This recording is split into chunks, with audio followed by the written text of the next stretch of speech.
আসসালামু আলাইকুম বন্ধুরা, আশা করি সবাই ভালো আছেন। আমি আপনাদের দোয়া এবং ভালোবাসায় অনেক অনেক ভালো আছি। তো আজকে আমি রুম থেকে বের হয়ে চলে আসলাম আমার দোকান এখন আমি খুলবো।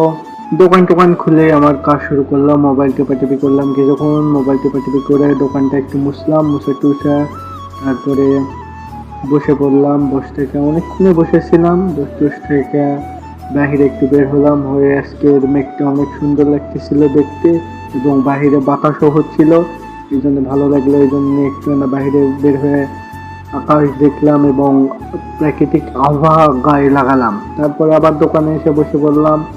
বসে থেকে জোহরের আজান দিল। আজানের সময় বের হওয়ার সময় আরেকবার দেখলাম মেঘটা খুবই সুন্দর লাগছে আজকে, মানে প্রচন্ড সুন্দর লাগছিল আর কি। এই জন্য আরেকবার ভিডিও করলাম, করে চলে গেলাম মসজিদে চলে আসলাম। এই তো এটাই আমাদের এখানকার মসজিদ। তারপরে এসে দেখি আর বেশি সময় নাই, এই জন্য তাড়াতাড়ি করে উজু করে নামাজ পড়ে আবার বের হয়ে চলে আসলাম। বের হয়ে তাড়াতাড়ি করে দোকানে চলে আসলাম। এসে দোকানে তালা দিয়ে গেছিলাম, সে তালাটা খুললাম, খুলে আবার দোকানে বসলাম। দোকানে কিছুক্ষণ বসেছিলাম, এইভাবে বসে